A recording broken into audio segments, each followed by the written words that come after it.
কুমিল্লার পাত্রদের বিয়ের প্রস্তাবও গ্রহণযোগ্য হবে না, তাই যারা এই মুহূর্তে কুমিল্লাতে অবস্থান করছেন তাদেরকেও বিয়ের জন্য আবেদন না করতে অনুরোধ করা হয়েছে।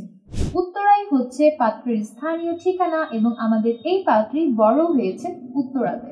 তিনি প্রবাসী প্রস্তাবে আগ্রহী নন, তাই যারা প্রবাসী পাত্র আছেন তাদেরকে বিয়ের জন্য প্রস্তাব না করতে অনুরোধ করা হয়েছে।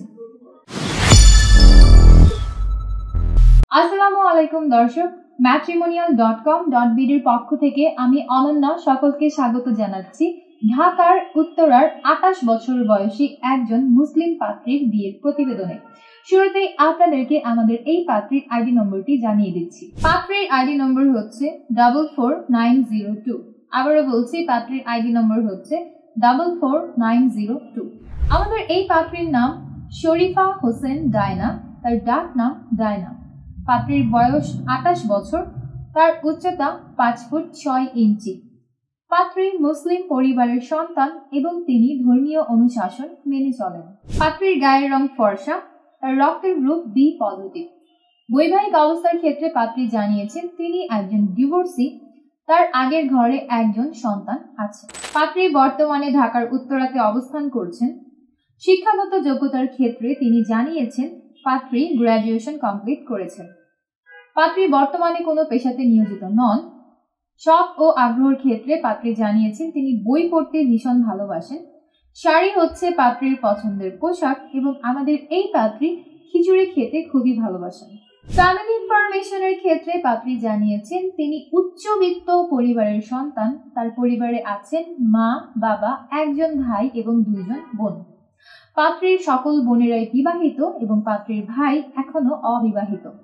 পাত্রী তার মা, বাবা এবং তার কন্যা সন্তানের সাথে বর্তমানে ঢাকার উত্তরাতে অবস্থান করছেন। উত্তরাই হচ্ছে পাত্রীর স্থানীয় ঠিকানা এবং আমাদের এই পাত্রী বড় হয়েছেন উত্তরাতে। পার্টনার এক্সপেকটেশনের ক্ষেত্রে এই পাত্রী জানিয়েছেন তিনি জীবনসঙ্গী হিসেবে একজন ভালো পাত্রের সন্ধান করছেন। পাত্রকে অবশ্যই 5 ওয়াক্ত নামাজ পড়তে হবে। কমপক্ষে 30 থেকে সর্বোচ্চ 45 বছর বয়সী পাত্র যারা আছেন তারাই বিয়ের জন্য আবেদন করতে পারবেন। উচ্চতার ক্ষেত্রে পাত্রী জানিয়েছেন কমপক্ষে 5 ফুট 7 ইঞ্চি থেকে 5 ফুট 10 ইঞ্চির মধ্যে যাদের হাইট আছে এমন পাত্রদেরকে তিনি প্রাধান্য দান করবেন। শুধুমাত্র মুসলিম পরিবারের সন্তান যারা আছেন তারাই বিয়ের জন্য আবেদন করতে পারবেন এবং পাত্রকে ধর্মীয় অনুশাসনগুলো মেনে চলতে হবে। যে কোনো বৈবাহিক অবস্থা সম্পন্ন পাত্ররাই আমাদের আজকের এই পাত্রের জন্য বিয়ের প্রস্তাব করতে পারবেন। তবে আপনাদের আগের ঘরে যদি সন্তান থাকে সেক্ষেত্রে বিয়ের প্রস্তাব গ্রহণযোগ্য হবে না।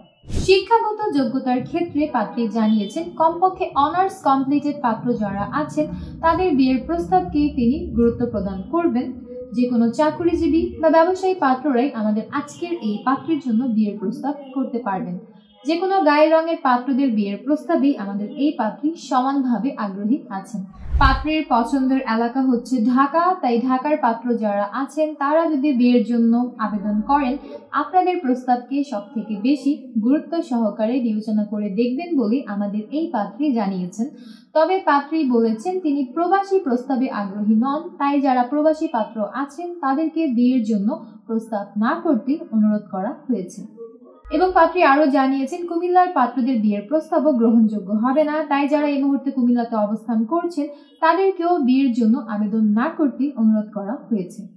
এই ছিল দর্শক আমাদের আজকের পাত্রীর বিয়ের প্রতিবেদন শুনে যাদের ভালো লাগছে এবং পাত্রীকে দেখতে চাচ্ছেন এবং পাত্রীর সাথে কথা বলতে চাচ্ছেন ডাউনলোড করবেন ম্যাট্রিমোনিয়াল অ্যাপস। সম্পূর্ণ ফ্রিতে রেজিস্ট্রেশন করে একটা অ্যাকাউন্ট ওপেন করবেন।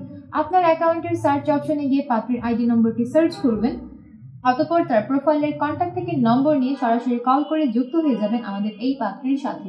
এবং আপনারা যদি চান আমাদের মাধ্যমে অফিসিয়ালি পাত্রীর সাথে যুক্ত হতে তাহলে পেজে দেওয়া হটলাইনে কল করবেন বা বিভিন্ন এজেন্টদের হোয়াটসঅ্যাপ নম্বর দেওয়া আছে সেই সকল নম্বরে যোগাযোগ করেও আপনি আপনার পছন্দের পাত্র কিংবা পাত্রীর সাথে যুক্ত হওয়ার সিস্টেমটা জানতে পারবেন।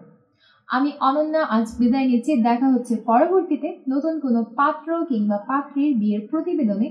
ততক্ষণ পর্যন্ত যে যেখানে আছেন ভালো থাকবেন, সুস্থ থাকবেন।